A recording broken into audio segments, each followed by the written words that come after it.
Olá, meus sonhadores e sonhadoras! Sejam bem-vindos a mais um vídeo do nosso canal Cenas e Sonhos. O meu nome é Adriele e o filme surreal de hoje é o estranho e misterioso O Mundo Imaginário do Dr. Parnassus e a sua irônica premonição sobre a morte do ator Heath Ledger. Então, vem comigo!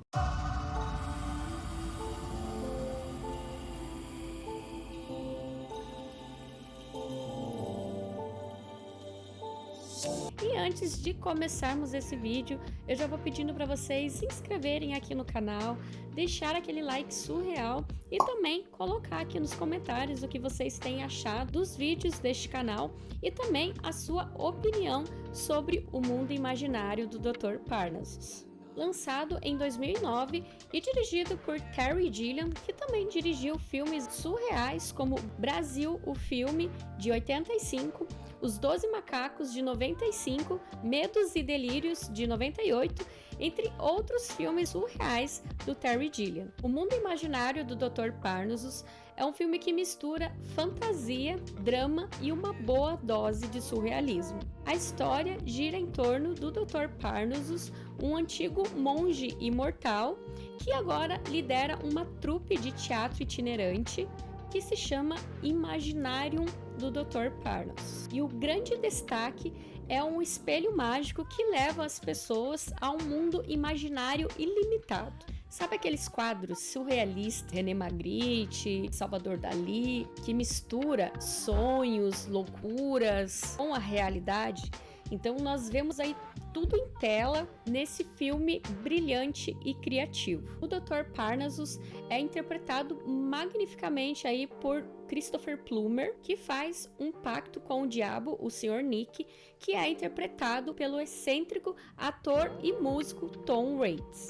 Em troca da sua imortalidade, o Dr. Parnassus faz um pacto então com o Nick, no qual deve entregar a alma de sua filha, a Valentina, ao completar os seus 16 anos. Aqui, a Valentina é interpretada pela linda atriz Lily Cole. Quando essa data se aproxima, ele faz uma nova aposta, prometendo a mão de Valentina ao homem que conseguir, então, 5 almas para o espelho mágico. A história passa por diversas intrigas, como, por exemplo, os dois apaixonados por Valentina, que é o Tony, interpretado pelo Heath Ledger, e também pelo Anton, que é interpretado pelo Andrew Garfield, pois os dois acabam tendo ações ali que realmente são muito simbólicas para a trama. Temos também o personagem Percy, que é um anão que acompanha o Dr. Parnassus por toda a sua trajetória e ele traz uma comicidade muito inteligente aqui para a história.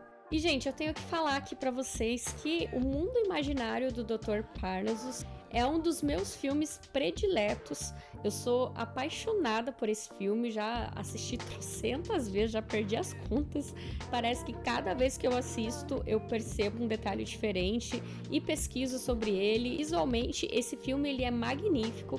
A história aqui é muito intrigante. É um roteiro que ele é simples, mas ele traz muitas reflexões. Fora também a questão do personagem Tony, que foi interpretado pelo Heath Ledger, suas últimas atuações, já que infelizmente foi a sua última participação como ator. Durante as gravações, Ledger veio a falecer. Ele conseguiu terminar as gravações lá do Coringa com o The Dark Knight, e aqui, infelizmente, ele não conseguiu terminar. Tudo começa aqui quando o diabo e o monge começam então a discutir sobre a existência do mundo e que ele se baseia em contar histórias. E a partir daí que nós temos então a primeira aposta. Quem conseguisse 12 seguidores ganharia o que mais desejasse. O diabo então deixa o monge ganhar a imortalidade. O filme conta várias histórias, ele é baseado em escolhas, tema abordado aqui na trama o tempo todo,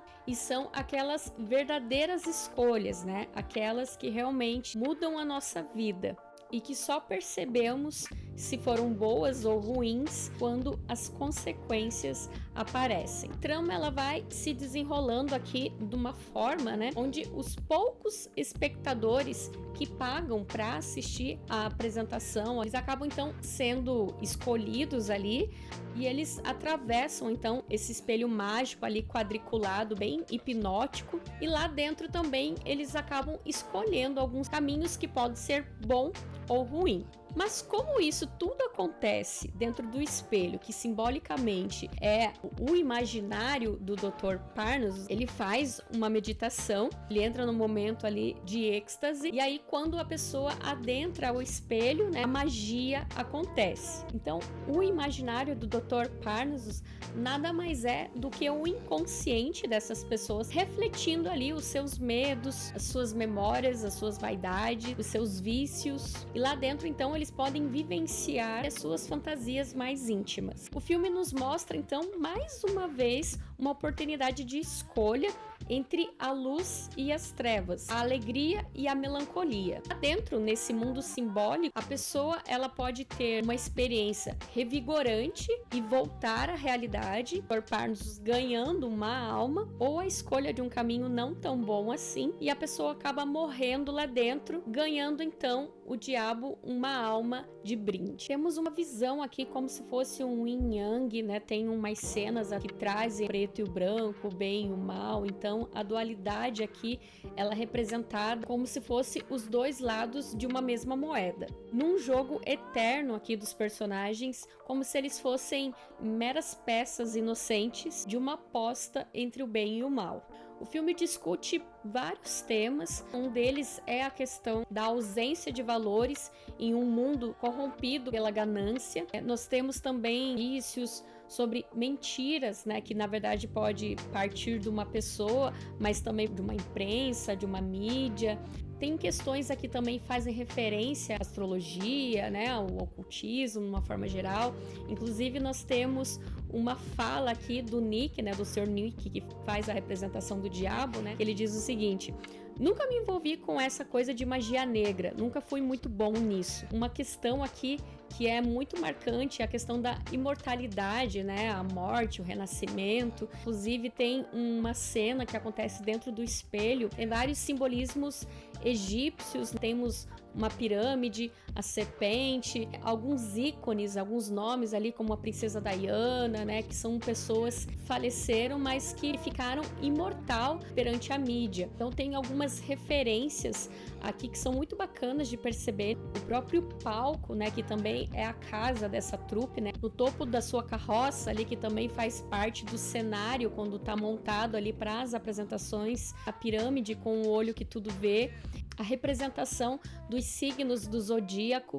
Nós temos também o Dr. Parnassus tirando cartas de tarô ali para ver o que vai acontecer. E o mais intrigante aqui é que antes do Tony, esse personagem, aparecer, o Dr. Parnassus ele tá ali procurando uma saída, né? O que ele pode fazer para poder então ficar com a alma da sua filha, né? Porque ele já tá ali nessa segunda aposta e o diabo já veio, então o Sr. Nick já veio atrás da Valentina. O Dr. Parnassus vai perder essa aposta porque já tá perto do dia, né, da Valentina completar 16 anos. E aí quando ele tira as cartas de tarô, aparece o enforcado. E logo depois ali aparecem eles indo embora, né, de uma cidade para outra, atravessando uma ponte, e aí eles encontram então um homem pendurado ali, enforcado, numa mesma cena, né, igual a carta de tarô, o enforcado. Esse personagem então é interpretado pelo Heath Ledger. E uma curiosidade aqui, né, até a respeito do roteiro, né, sobre essa informação aí, o Terry Gilliam, ele fez uma fala que diz o seguinte: existem forças em ação nesse filme, referências sobre a morte estavam no roteiro original, e isso para mim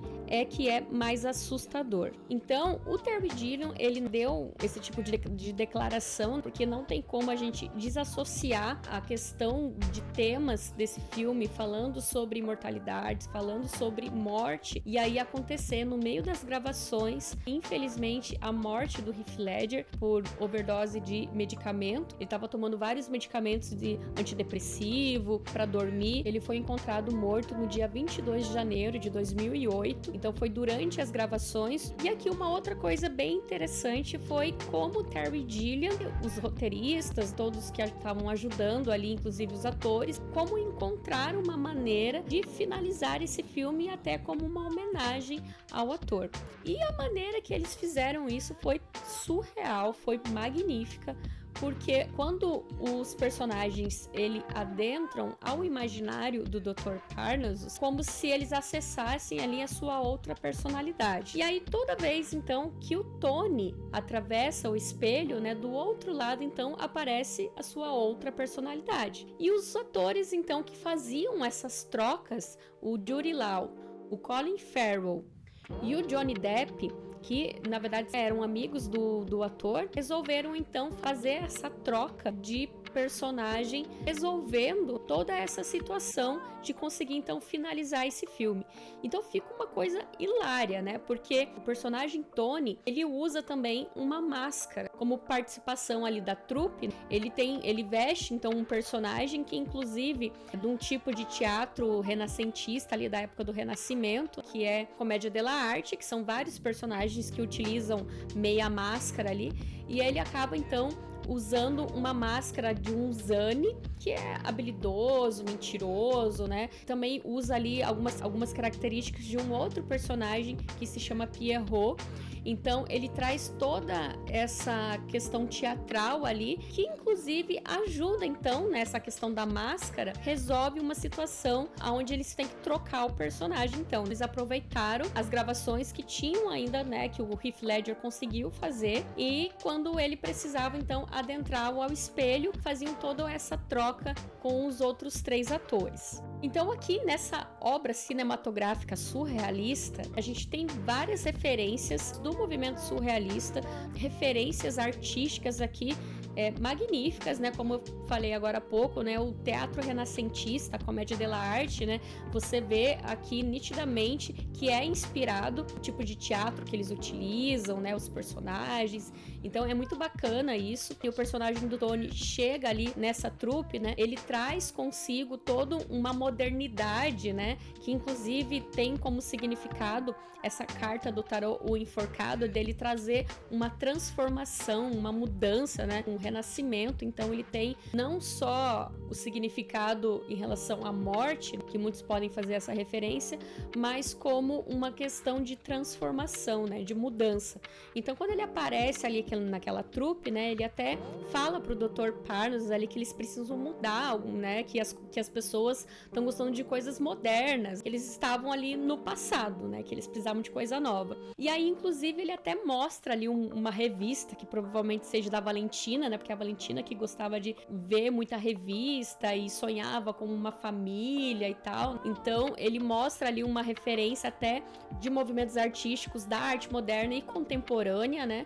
Então, por exemplo, essa questão hipnótica ali, o preto e o branco, inclusive até aparece uma imagem na revista, quando ele mostra pro Dr. Parnassus, um movimento artístico ali, parece um op art. Então, tem várias referências artísticas aqui, que é de encher os olhos aí para quem gosta de arte e até sabe um pouquinho dos movimentos artísticos contemporâneos. Uma outra coisa também que fica, né, na cabeça aqui pensando a respeito, né, sobre todos os acontecimentos desse filme, o anão Percy, que era interpretado também pelo ator Verne Troyer, ele acabou também falecendo, né? Ele se suicidou, na verdade, 10 anos depois desse filme. Eu acho que é mais ou menos uns 10 anos depois, que ele também estava lutando contra a depressão, tomava antidepressivos, tinha um problema com álcool também. E a questão do simbolismo que nós temos aqui nesse filme é inúmeros. Poderia escrever um artigo só sobre esse filme, contando várias coisas aqui de simbolismo, mas então, para não ficar muito extenso esse vídeo, mais pra frente eu vou acabar fazendo um outro vídeo só falando, né, sobre alguns símbolos e tal, pra gente refletir junto. E a minha paixão até por esse filme é pela quantidade de símbolos, né? Já que o nosso canal aqui, Cenas e Sonhos, tem essa temática surrealista nas obras cinematográficas, né? Nas histórias, na arte, de uma forma geral, que é um tema que eu gosto bastante de pensar sobre isso e tentar entender todos esses símbolos. Então, o mundo imaginário do Dr. Parnassus, ele é um dos meus prediletos de obras cinematográficas. O Heath Ledger, ele estava interpretando esses dois personagens ao mesmo tempo, o Coringa no filme The Dark Knight do Christopher Nolan e também aqui do Terry Gilliam. São dois arquétipos muito fortes, o Joker e o enforcado. Então são símbolos aqui que realmente dá muito pano para manga para a gente conversar sobre. E se você então não assistiu ainda O Mundo Imaginário do Dr. Parnassus, eu vou deixar uma dica. Tem este filme completo aqui no YouTube com alta qualidade, então vocês vão conseguir conferir aí esse filme completo e vale muito a pena vocês assistirem e deixar aqui nos comentários o que vocês acharam aí dessa questão obscura aí que tem em torno, né, dos acontecimentos aqui do mundo imaginário. E se você chegou até aqui, é porque você curtiu esse vídeo, então deixa aquele like surreal, se inscreva no canal e também comente aqui embaixo, então, se você já assistiu esse filme, o que você achou de toda essa teoria da conspiração, né? Então deixa aqui nos comentários. Dá uma força aqui pro canal, né? Não deixem de se inscrever, não deixe de dar o like, clica ali no sininho também e um beijo surreal e até o próximo vídeo. Tchau!